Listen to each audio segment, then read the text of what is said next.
Hello, everyone, and welcome to episode 254 of the RRBG podcast. This podcast is a proud member of the Podbelly Network. Go to podbelly.com and check out all the amazing shows we have on our network, including the Sofa King podcast, Robots for Eyes, Art and Jacob Do America. I mean, there's one for everything that you're into. If you're into Magic the Gathering, they got you. If you're into the occult, they got you. You're into serial killers, they got you. Everything. Go to podbelly.com, check out the list, and support the network. This episode is also brought to you by Killcliff. My friends over at Killcliff make the best energy drink you can buy in the market today. Clean energy, none of that crap that they put in Monster or any of those Red Bulls. No sugar, just clean power for all the grind you're going to have to put in today. And if you're not grinding today and you just want to relax, they also have CBD drinks to help you recover from any injuries you may have, any kind of inflammation. Maybe you went a little too hard at the gym. CBD drink will get you right back on track. Go to their website, killcliff.com. Check out all their different flavors. My personal favorite Ignite drink is the Cherry Limeade. And in the CBD category, you have to try the Joe Rogan Special. It's the Flaming Joe Pineapple with Jalapeno. It's not that spicy. You just get a little bit of a kick at the end. It's delicious. Go to killcliff.com and tell them that RRBG sent you.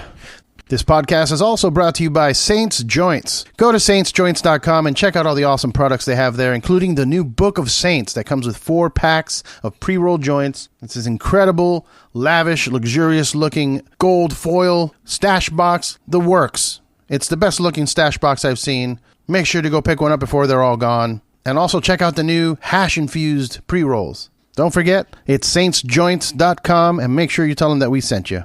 In this episode, I talked to Ken Andrews of the band Failure. They have a new record, Wild Type Droid, arriving December 3rd. You can check out the new single Headstand, which is available now.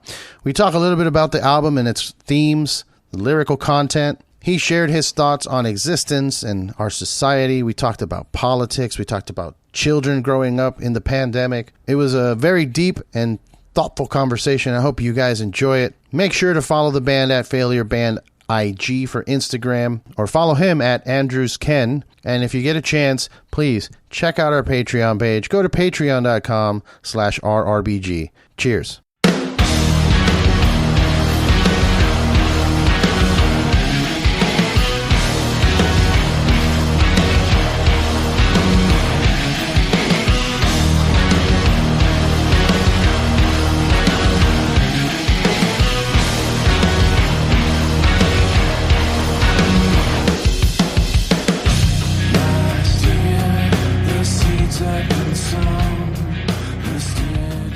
Well, welcome everyone to the RRBG podcast. I'm here with Ken Andrews of Failure. How are you, brother? I'm okay. How are you? I'm good. Like I said, I'm a little tired, a little sore, but feeling good. Feeling happy that I finally connected with you. I've been a fan for a very long time. I had Kelly on in the first year or so of the show before we had video, but okay, just doing audio. But this was before. I think it was right after the Heart is a Monster album came out, before the EPs that you released. The EPs were in the future, from in the future. This is so like just so everyone knows the like chronology. Failure made 3 albums in the 90s. We were together from 90 to 97, and we made 3 albums. And then we're just releasing our 6th studio album, and we've done 3 since 2015. Yeah. Yeah, it makes me very happy that you're doing that, because a lot of these, bands that have gone and taken like an extended break like yourself, when they come back, they'll drop one more album, and then it's just they just disappear, or, don't really work on it. When you guys came back with The Heart is a Monster, it was a fantastic album. I thought it was a perfect follow-up to Fantastic Planet, but I kind of felt like, well, we're going to get this really good album and then we might not hear from them again. And then you started doing the EPs. I'm like, oh, okay. All right. You guys are back. So that's good. Well, we just had a good time, It's just like, we like the result of what we made with that with the Heart as a Monster, and we enjoyed touring. Honestly, like for me, a lot more. I don't really like touring in general, but like this touring since we rebooted with Failure has been really fun. Really fun. How do you? Go ahead. Well, just in the '90s, it was just like there were so many bands, and I guess there's still a lot of bands, but it just seemed like you were just fighting to just have anyone recognize what you were doing. That's where we were at. And then when we reformed in 2014, we put our first show on sale and it sold out in 5 minutes. That never happened in the 90s.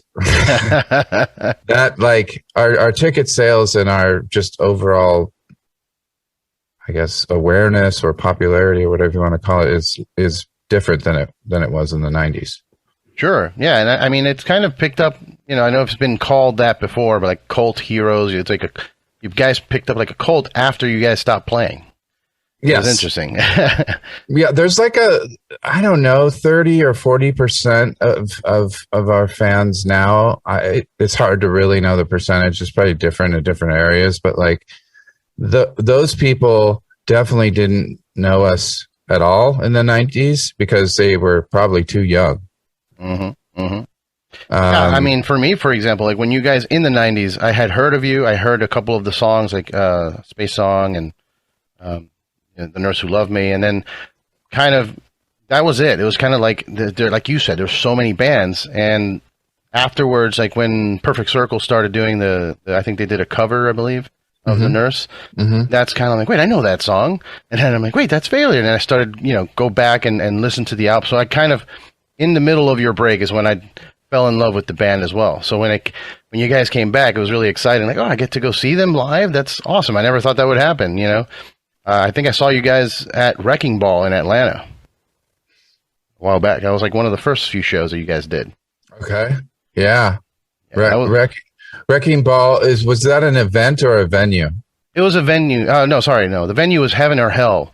And it was an event. It was like a festival.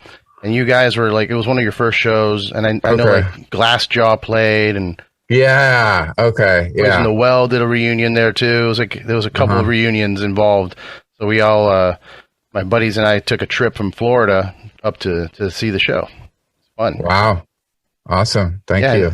And then I moved out to California. I'm living in Los Angeles now, and then you guys announced that I went to the Glass House show to see in Pomona to see the Fantastic Planet in its entirety with the film that you guys put together. Oh, yeah.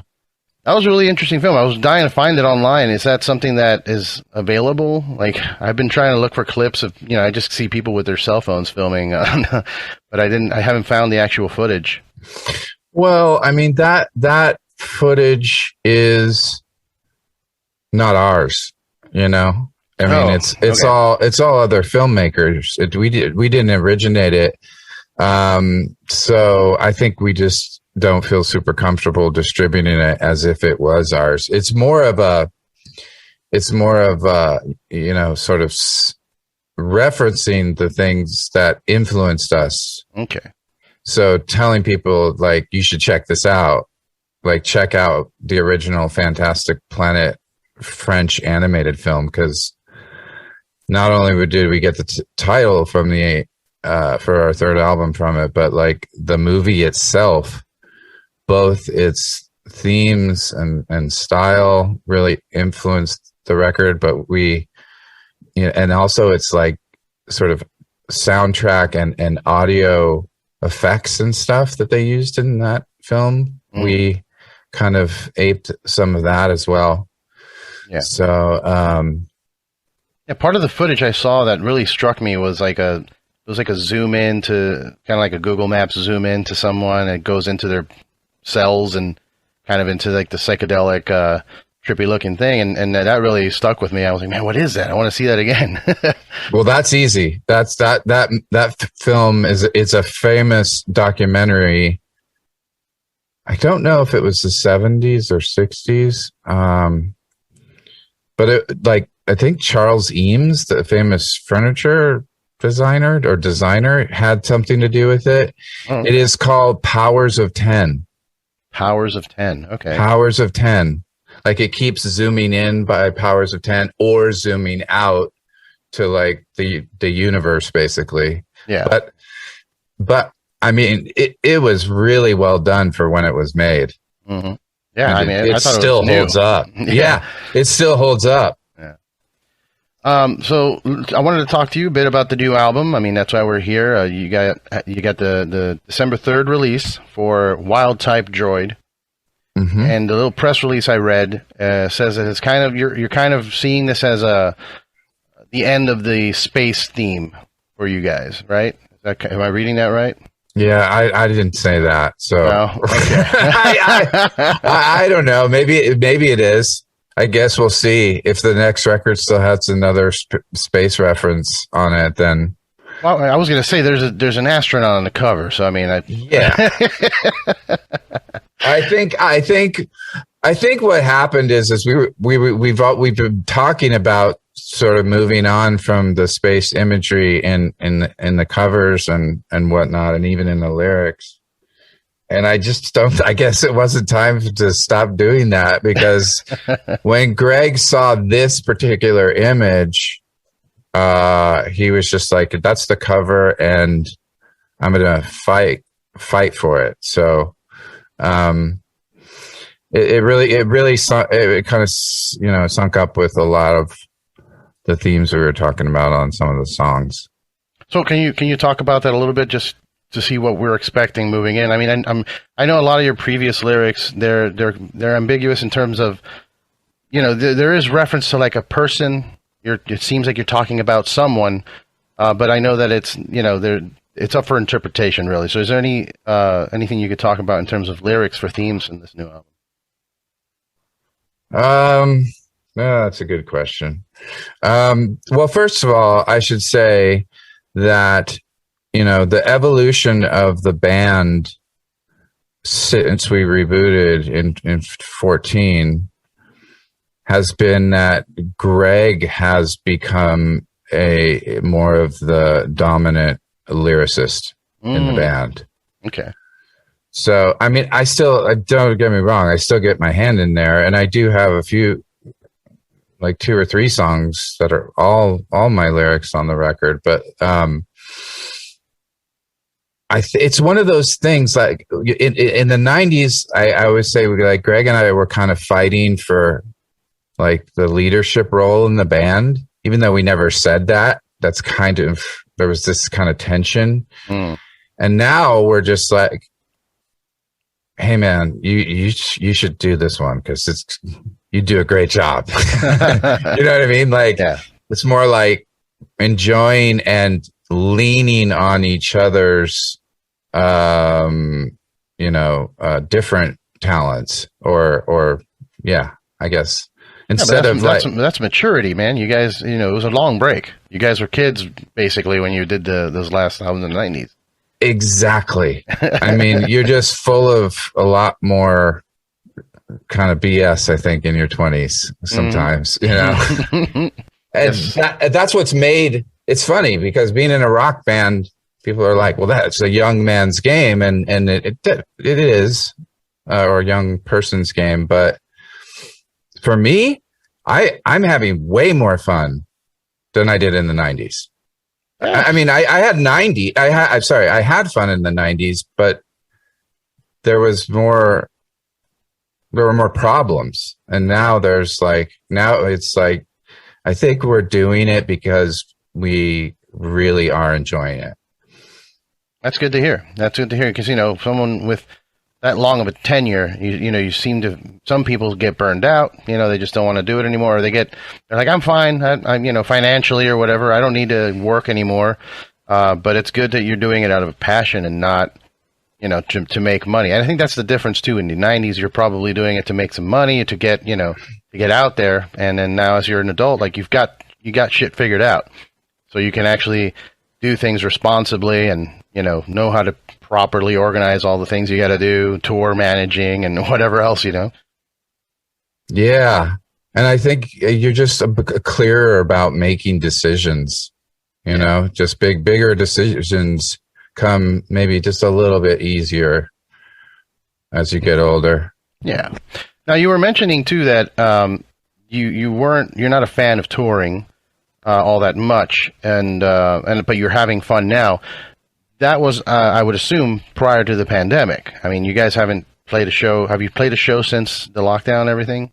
No shows yet. Jesus. Correct. That's correct. In fact, we were like, I think a lot of bands, we had significant shows actually canceled.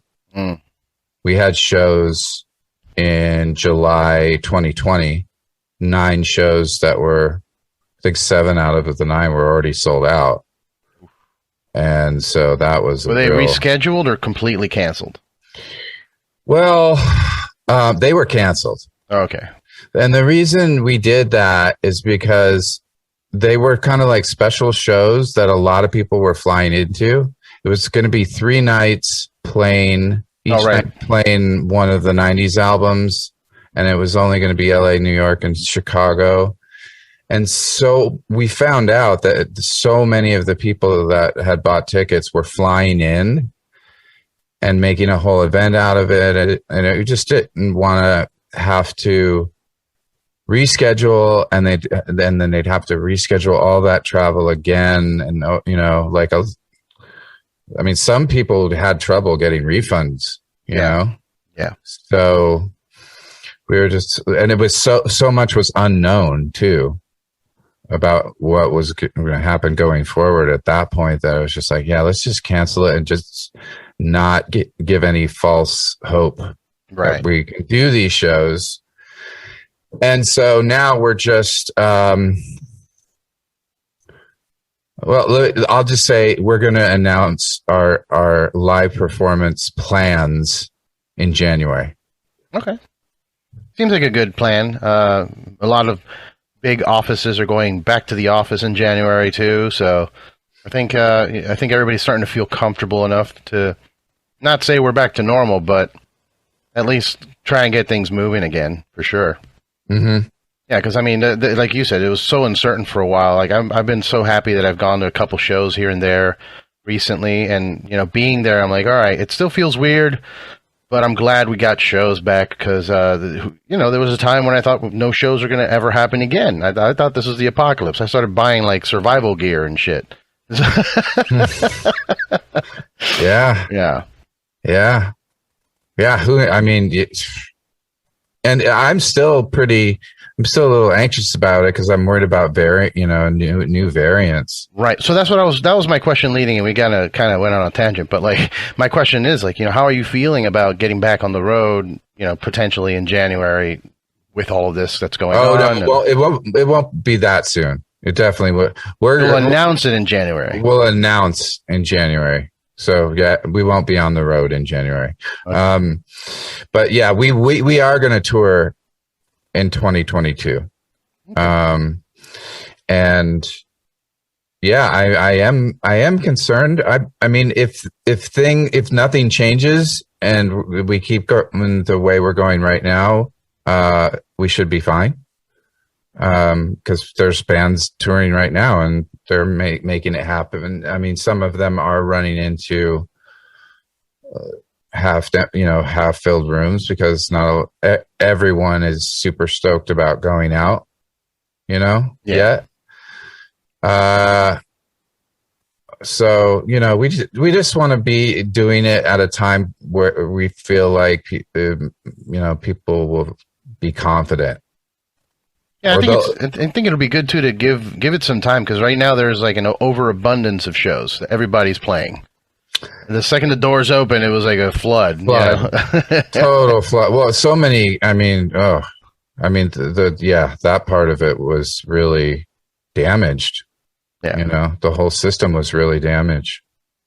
Yeah. Like now we got festivals, you know, every weekend for like every time I look online, there's another giant festival with every band ever, and everybody just wants to get out and play.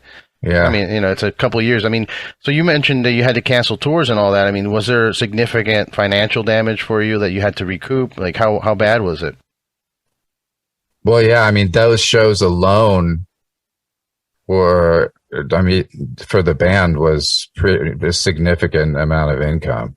Yeah, definitely. So, we were having special merch made and like special VIP stuff. So there was like a lot of moving parts to that, and it just got erased, in one day. So yeah, that was hard. For the most part, I'm kind of fortunate because I've been working at home my whole life, basically.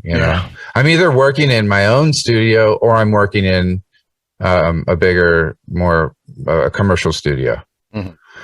And so commercial studios, people weren't really doing that because they didn't want to be in close proximity to each other.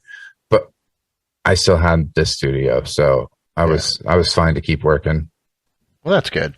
That's good. I'm glad to hear you stayed busy.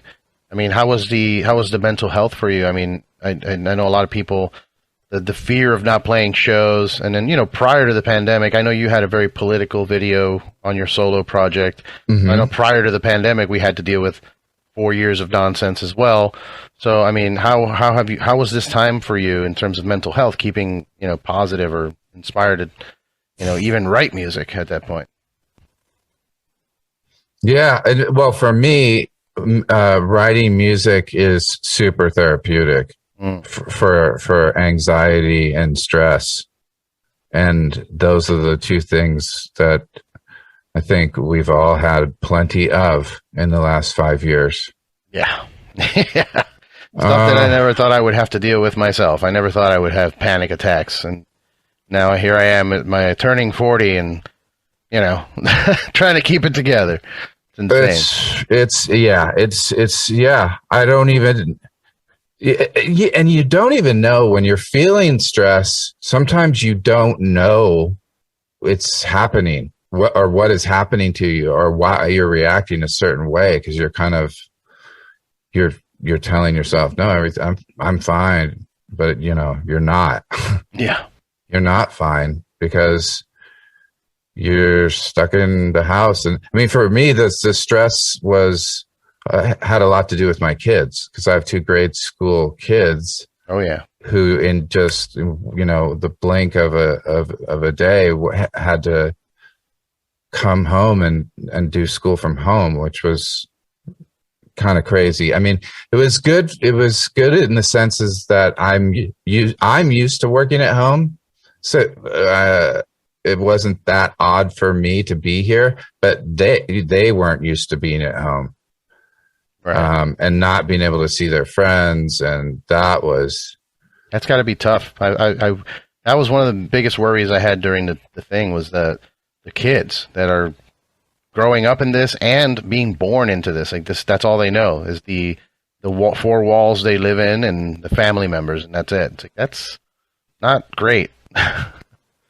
What I've noticed because I'm around a lot of kids, because I have, like I said, I have a 5th grader and a 7th grader. So, the kids are really in my estimation, pretty resilient with the virus. Like, they understand it. They just like, okay, yeah, there's a virus. Like, it could hurt us. We'll wear a mask at school. The thing that I think the kids are being more stressed on is what's going on with the political divisions in the country. Oh yeah. That's much more difficult for them to process.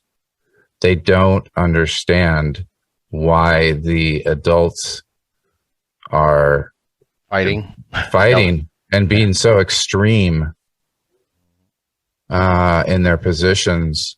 And yeah, that's the part that I think is much more troubling from a mental health standpoint for the kids. Yeah, I don't blame them. I'm an adult, but I also I'm kind of like that in that sense, where when I look at what's going on, I'm just like, what's happening? Why are we doing this? Why are you yelling at each other and tweeting that out and this out? Like, I thought we were all supposed to band together in case the aliens show up. What are we doing? Yeah.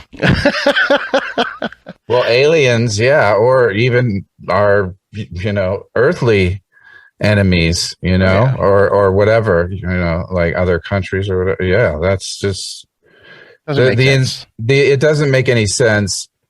And, I mean, one of my kids saw one of those a picture of those two guys that were wearing the shirts that said, "I'd rather be a Russian than a Democrat." Jesus, that's a shirt? Well, I don't know why I'm surprised. Of course that's a shirt. Yeah, of course it's a shirt. It was a shirt it was a shirt a while ago. Yeah. I'd rather be a Russian than a Democrat. Yep. Okay. Wait, I thought they would call the Democrats communists. What's going on? Well, that is the exact, it doesn't make any sort of logical sense. And the kids pick up on that. They were asking me to explain. Wait, I thought people on the right want to have big military spending and hardline with our enemies overseas. Why are they wearing I'd rather be a Russian than a Democrat shirt? Yeah. And it's just like, well, how do you explain to your kids that a huge world has gone mad. Well, yeah, at least a huge percentage of this country isn't interested in making sense anymore. Yeah. So, I mean, are you feeling that this is something that we have to just kind of hunker down like a hurricane and wait for it to get better? Like, how do we pull out of this situation? I mean, to me, I've discussed this with a few people, but, the one that keeps coming up is like, oh, well, we just need to split up the country. And I'm like, well, I don't know if that's going to work. That sounds... but it's not, the divisions aren't geographical. Yeah. The divisions are the division is basically this. Do you watch Fox News or not? Right. That is the division. It's primarily that and what Facebook groups you're in. Mm-hmm. Did you get the new Truth social media app on your phone? No. Are you a member of Parler? I mean, that's where the division is. So that has nothing to do with geography. Yeah. Now, there are some pockets where it's, densely packed with people certain group. But I mean, yeah, it's not really a geographic thing. So that's not a viable solution whatsoever. Yeah. People say things all the time like, oh, California should secede. And I'm like, well, I experienced more racism in California than I did in Florida. I was walking around Manhattan Beach and I got called a Mexican, even though I'm Cuban. And Manhattan Beach is famous. If you walk around, you'll see the Trump banners and stuff everywhere. So, I mean, there's a pocket of that all over California. It's not all just liberal California, as everybody likes to say. There's plenty of Stop the Steal rallies in Southern California. Oh, yeah. Plenty. Saw them. Yep. And I know that, we saw the elections happen and the recent ones with the governor. And, oh my God, Newsom swept the Republicans. And I'm like, yeah, but I don't know, man. They're still out here. Well, this is the thing. I mean, this is why, a lot of my friends, when Biden won, there was like a real relief. And my relief was, if I had any, was like probably a few minutes. I mean, I don't think the level of tension that, the right-wing media is creating and just completely inflating every day. I don't think it can be sustained. Where nothing bad is happening. Eventually, somebody or something is going to snap, like January 6th. That was a snap. People kind of lost their minds, and I don't know. How is it not going to happen again? Yeah. How is it not going? There's been no, you would think, I mean, some people were like, okay, after when January 6th was happening, I heard people say, okay, a lot of people are going to jump ship now because this is bullshit. Mm-hmm. Nobody jump ship. They're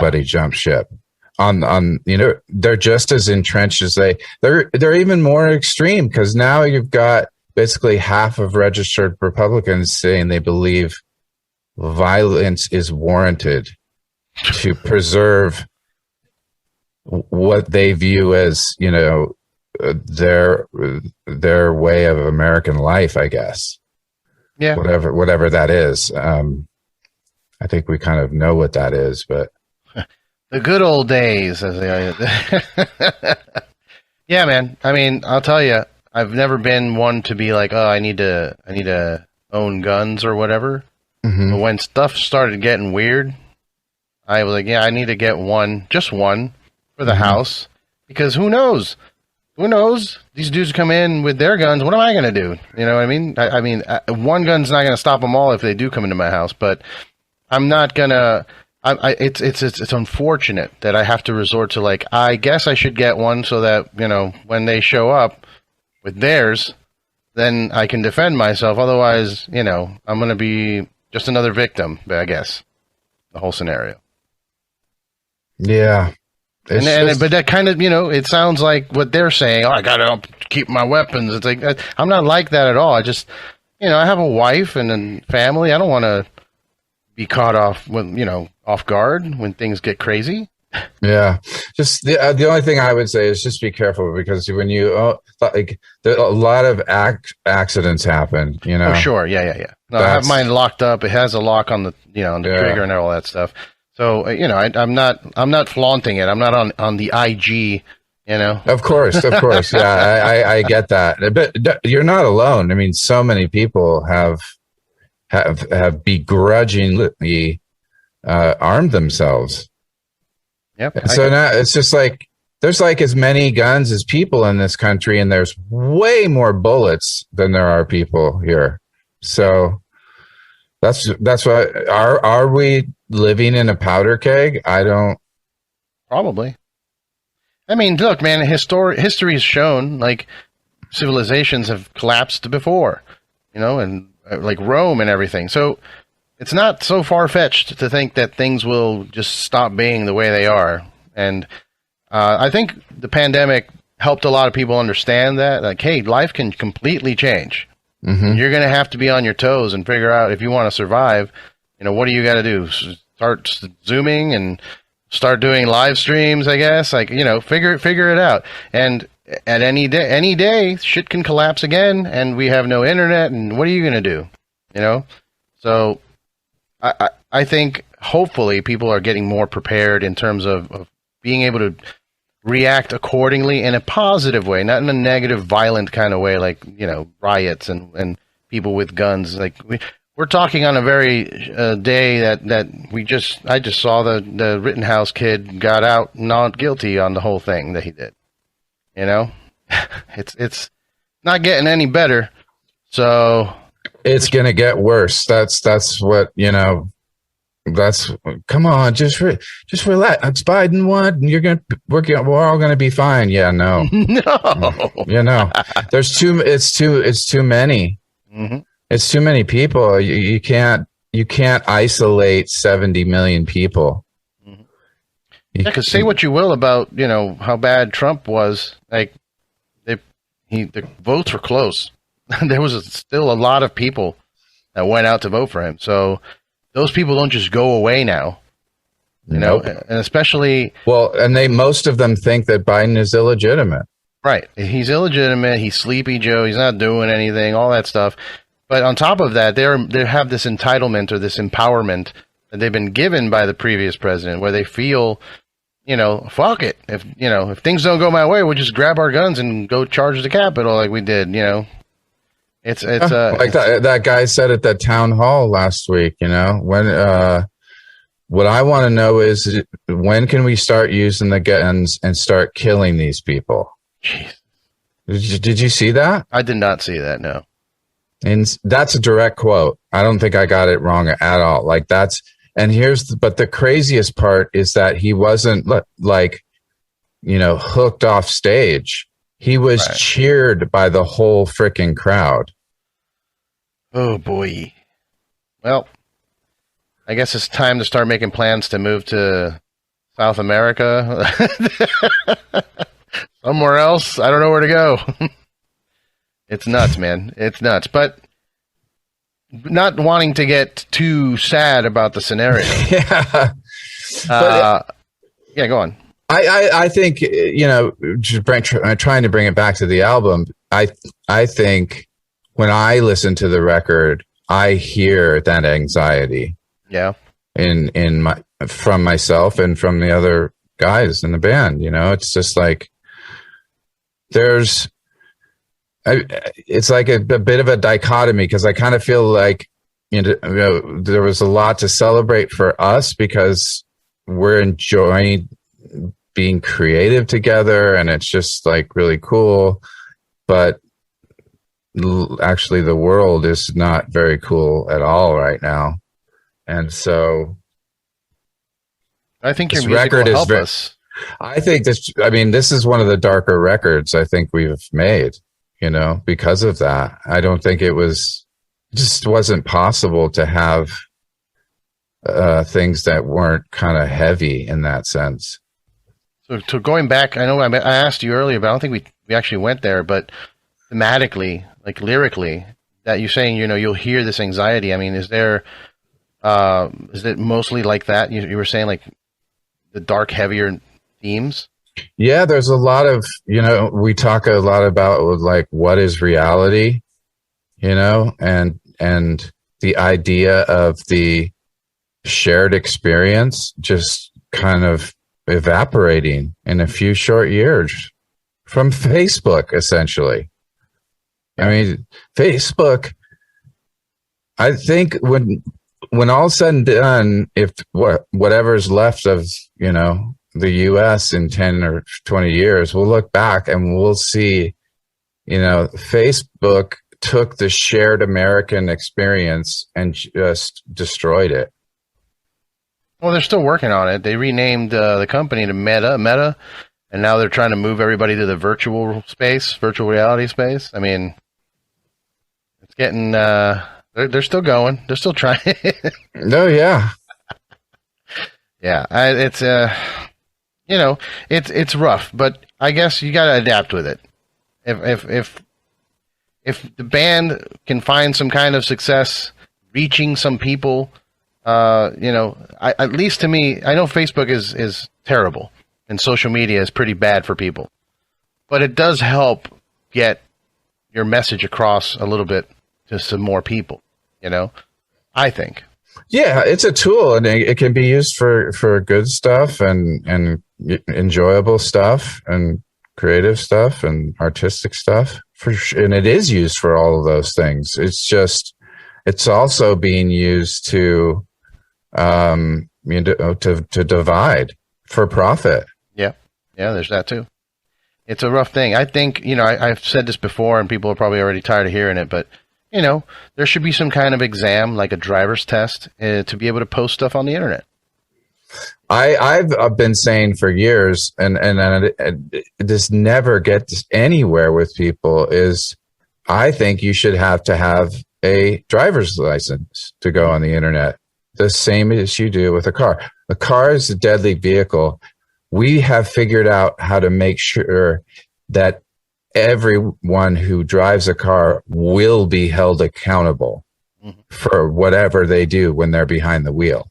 I mean, who gets away with anything in a car anymore? Hardly. No. I mean, no one, basically, right? I mean, there's helicopters. They chase you. The new cars, the Teslas, have cameras and GPS, and they can lock your car down. Everything is filmed. Every intersection is being filmed by 10 different cameras, pretty much, right? So we figured out how to hold the people accountable for their actions when they're driving. We have not figured out how to hold people accountable when they're spreading misinformation, when they're when they start an account, a fictitious account under a dummy name just to post some revenge porn, or you know what I mean? Mm-hmm. They're doing all these things that they can't and would never do if they could be held accountable. And one way I think you hold people accountable is you make them be themselves online. And I do think there's a downside to that. Sure, maybe there's some anonymity, victim anonymity stuff that might be impacted. Maybe they could get a special exception or something. I don't know exactly how prevalent that even is, but I do know something that's very prevalent, and that is people disguising who they are and doing heinous stuff on the internet that they would never do in real life. Yeah. And that could be stopped easily by just, you got to have a license to log in. You got to, every time you log in, you have to show your ID. Boom. And I know some people will probably jump out of their seats like, it's infringement of our freedoms, blah, blah, blah. No, the way to solve it. Is freedom being like disguising yourself and committing crimes? That's not freedom. Yeah. That's being a criminal. Yeah, exactly. No, I think if we let people, you can look at the internet without a license. Just look. You can be a spectator, but if you want to post, you need a license. I think that works. That way, all the information's there. It's free. You can take it. But if you want to contribute, you got to take some tests so you can be, like you said, to be held accountable and see if you're even mentally capable of putting stuff on the internet without, just ruining someone's life. Like that's how we have a lot of this QAnon bullshit. It's just all internet crap. Like it's all the dudes from 4chan and 8chan. Like it's insane. Under aliases. Yeah. There's just nothing. If you were to weigh the benefits of the internet's anonymity on society against its detriments, it's like 1 versus 1,000. I mean, there's just not enough benefit to maintain this crazy anonymity. I mean, you can't, there's so many places where you go in, like they have to see your face or you can't keep going. Mm-hmm. Right? You have to be identified. And what's wrong with being identified? I don't really understand that. You're just being asked to prove who you are. Yeah, people don't have that. People don't have that self-esteem. People don't have that confidence in themselves, I think. There's a lot of people that just look, they're trying to do stuff, but they don't want people to know it's them. It's weird. It's a weird thing. Yeah, but how much of that stuff is good stuff? No, not a lot. None. None. Yeah. I mean, you're creating aliases to do nefarious shit. Yeah, and then you're talking about just what's even widely available now. Like if you go to 4chan or 8chan, that there's a dark web. Like that's a real thing that people log into to buy illegal stuff online. It's nuts. I've never even seen it, and I consider myself a computer guy. Like I build computers. I know about technology, but I've never found the dark web. I don't want to either. I'm not looking for anything. It's just I keep hearing about it, and I've never actually seen it. And I'm like, maybe it's a cool party I'm not invited to, but guess what? I don't really want to go either. Oh, it's not a cool party. It's not. It's called the dark web, I think, for a reason. Yeah. People are not who they say they are. You can be sure of that. Mm-hmm. And you could be sure that, there's some dark and nefarious and probably illegal things going on there. Why? Why are we leaving the internet unguarded like that? It just seems crazy to me. Yeah. We don't. It's like having a freeway over here where you don't have to have a driver's license. So anything that happens over here on this freeway, hey, it's the Wild West. You kill somebody, go home and have Kyle Rittenhouse, Yeah, it's pretty nuts. Well, I wanted to go back a little bit. You mentioned that the themes of the album are kind of like what is reality, what is existence, all of that. I want to get a little deep with you, just real quick. And what is it to you? What do you think? Are you in that mindset of this is all frequency and we're tuned into a channel like this? That's the way I see it. Like we're energy and we're tuned into this particular channel. And once we sleep and do dreams or, have an outer body experience via a car accident or whatever it may be, you're not on that channel anymore. You've tuned the radio to another channel and you're kind of visiting, like listening in, and then you can come back to that radio station when you want to exist here. That's usually how I see it. But where do you stand on that? Well, I mean, I probably stand in way too many places. Okay. Instead of one, like, because I'm ambivalent about it. I mean, there's so many. I mean, just the kind of theory that you just put forth there, that where it's like, is existence a simulation? That's all over the album. Oh yeah, that's mostly coming from Greg. I think he's a little more follows that. And there's been more of that in culture, I think, in the last year or two. I think people have had more time to think about that or something during the pandemic. There's been articles about it, like, maybe our real lives are the dreams. Like I mean, I feel popular culture is definitely embracing that idea a little bit more. Like you even look at like Marvel movies, like the next couple ones that are coming out are the multiverse type thing. And it's, Rick and Morty cartoons are all about that stuff. So I do feel that, I guess, more of a general populace is starting to accept the idea that maybe there are some weird things going on,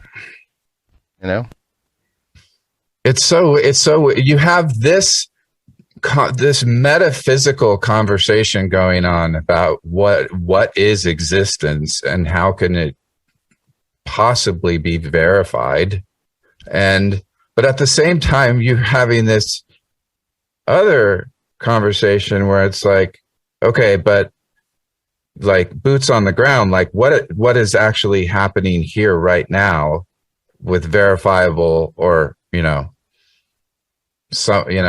facts that we can see with our own eyes are being denied.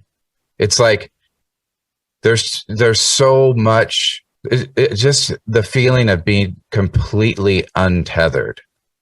I mean, you've got like the small reality, whether or not someone won an election where you can actually count the ballots is up for debate. And at the same time, we're also having this crazy, much wider metaphysical conversation about what is existence. Both are pretty unnerving. Yeah. Because I think I never thought of it this way. I've always thought of it as a positive thing, the whole multiverse, and we live in a kind of frequency kind of thing, and talking to you about it just made me realize, like, maybe that is why we have things like that, like the QAnon thing. Like, to them, that's not reality, and they've come to terms with this whole. There are different realities that, it makes them believe that whatever's happening is not happening, and that could be very dangerous. Yeah, I don't know. I've always thought it was a positive thing to be so open like that, but now that I'm looking at it, like I don't know if you play around with psychedelics at all anymore or anything like that, but I don't often. I've recently got my hands on a mushroom, and I decided to take a small little thing, and I put on The Heart is a Monster, actually, and did some yoga. And then as soon as I finished the yoga, listening to the album, I walked outside, and I had this like weird, usually it's like, oh, we are all one, this is great. Mm-hmm. And it was like more of a negative, we are one. I was like, oh no. Oh no, we are all one, damn it. Yeah, and you're trapped with all these people. I'm trapped here on this frequency. No. Yeah. Well, that's what I feel like. Yeah. I mean, because you can't talk to you can't even talk to these people. It's like you can't have a conversation. You can't, because it's a bit, it's eventually going to get down to like, I mean, I had someone at the beginning of the pandemic, someone I know, a parent of a child I know, came into my house, and I was not comfortable. I mean, this was right when it was all coming out. Mm-hmm. And I was just like, he put out his hand to shake my hand. I was like, dude, I mean, nope, elbows. Yeah, no, but he got super offended. It was like, oh, so you're going to believe all this coronavirus bullshit? Yeah. And it was just like, it affects everyone, man. It's well, the thing is, there's no end with these folks, and like, we got past the point where a lot of these people that were denying that the virus was real, I feel that we've gotten past that point to where they now acknowledge that it is, because there's people dying from it. They're like, okay, there is a virus, but the vaccine doesn't work, and like, then the vaccine works, and they're like, well, yeah, but the boosters, like, there's always gonna be that, yeah, but there's always that one thing. They're never gonna be like, well, you know what, I was wrong.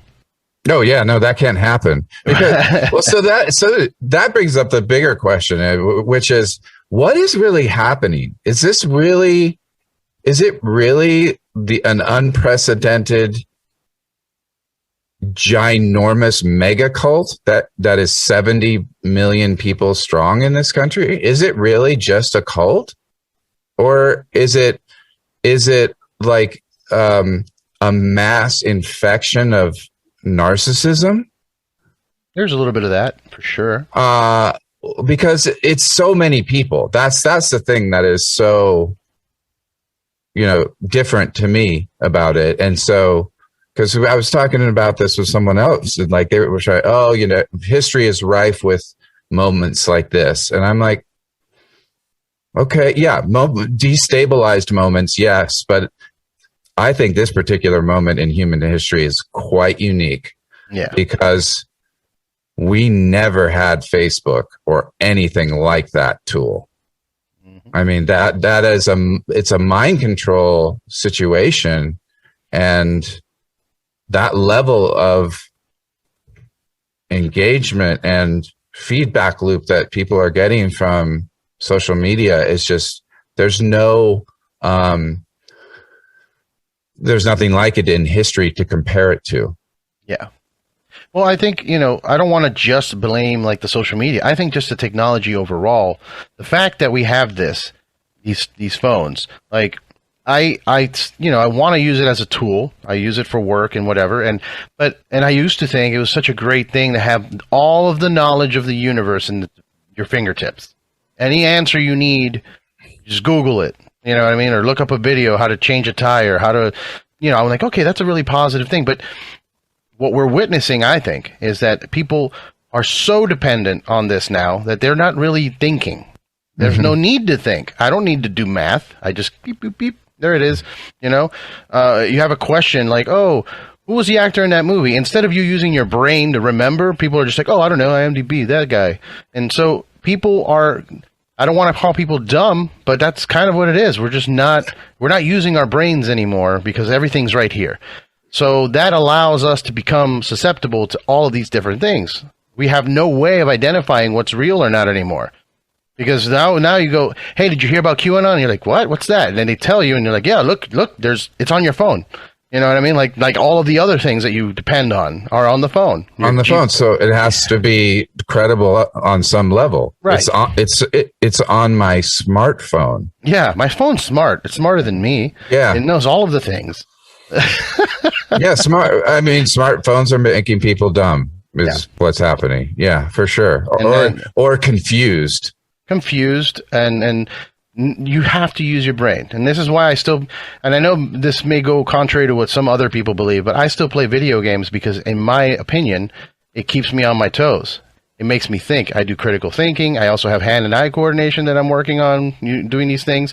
I'm not just like mindlessly like ooh, playing, stupid things. I play these games that make me read. They're like novels, and like there's things to keep my brain occupied. I also read books. I listen to records. Things to keep me thinking.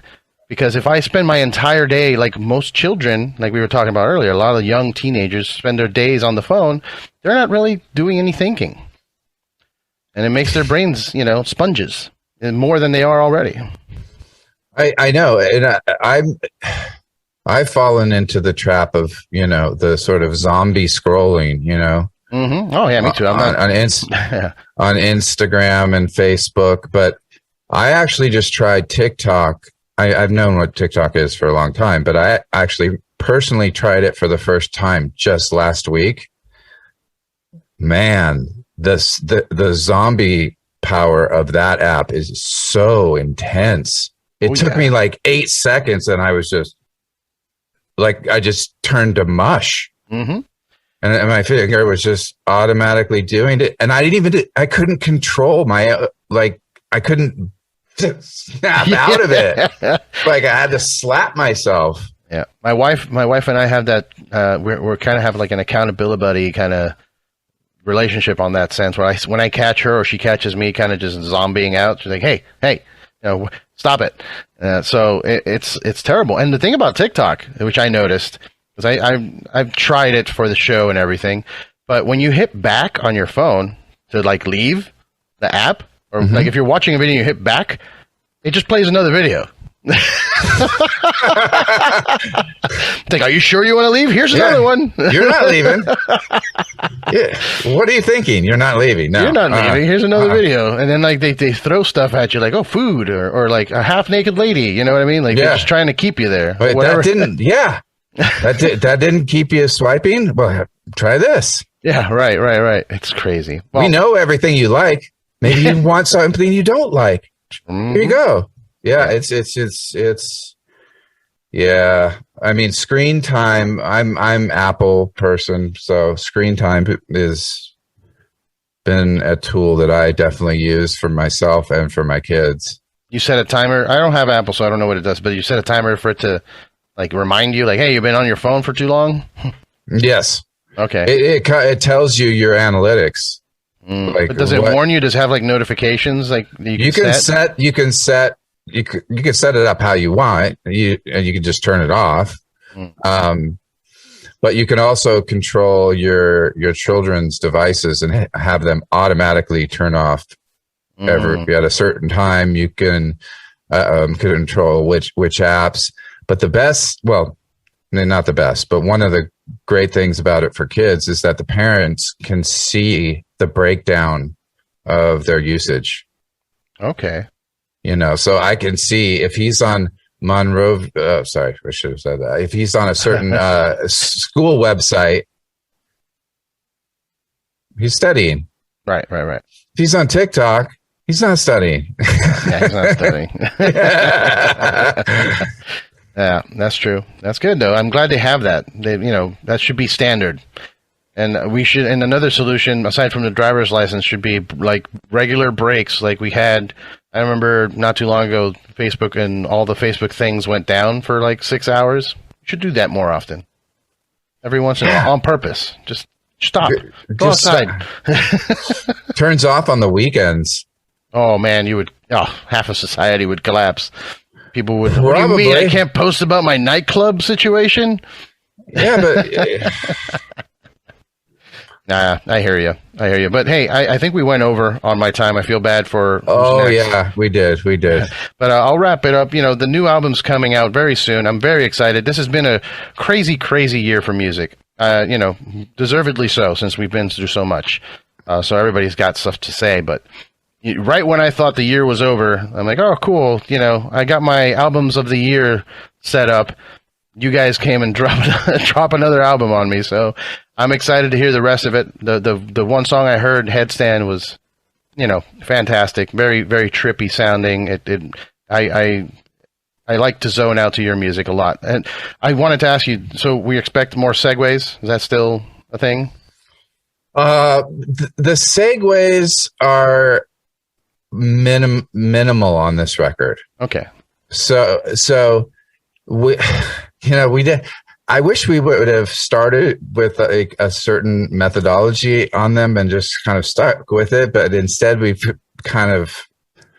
it's very unorganized. But what's happening on this record is we just felt like the moments that you could consider segues, they're shorter and they're more like just like the sort of like embers of a song rather than a full new composition. Okay. So they're not tracked out separately. Gotcha. And they are also just much more minimal, but you'll still feel like sort of that connectivity between the songs that we like to do. Awesome. I'm excited for it, man. Thank you so much for spending some time with me today. I had a great, very good conversation. I hope we didn't bring everybody down too much with the topics at hand, but I mean, it is what it is. This is what we're living. It is. Exactly. But I appreciate being able to talk to you about it, and seeing your take on it. And I hope that everything works out in terms of touring for you. I hope I can get to see you guys play again soon. And I hope that, you don't give up the fight. Keep going. I think your music helps us. I think a lot of musicians' music helps us, but particularly you, to have you here and making new music and continuing on is a very good thing. So please keep going. Thank you very much. I appreciate you saying that. Yeah, man. Everybody on the YouTubes that's watching this, if you want to follow Failure, go to the social media. Is it Failure Band? I forget. Mm-hmm. Yeah, Failure Band. Failure Band, at Failure Band. And you have your own blue check mark social media. Yeah, it might be Failure Band IG for Instagram. Let's find it for everyone, huh? Real quick. Let's see. Failure. See, I can't even go to do things that I want to do without stuff popping up on your phone. That's how it goes. Failure Band IG. You're right. It is Failure Band IG. But yeah, follow them there. And you have at Ken Andrews for yours. Yeah. Andrews Ken. Andrews Ken. Yeah, Andrews backwards. Ken. Okay. Yep. Andrews Ken. I'm assuming you had your solo What's Coming EP in 2020. I mean, is there more of that coming as well? Yeah, maybe. I don't know. I'm so focused on the new Failure record right now, and the trajectory of the next year, probably dealing with that. So, I will definitely do solo music again, and I just don't have a plan for it right now. Anytime soon. Yeah. All right. Well, everyone, please pick up the new album. It's Wild Type Droid, December 3rd. Like I said, go check out Headstand. It's fantastic. And I appreciate you, man. Thank you so much for your time. Thank you. All right. Take care. Okay. Bye, Eddie. Bye.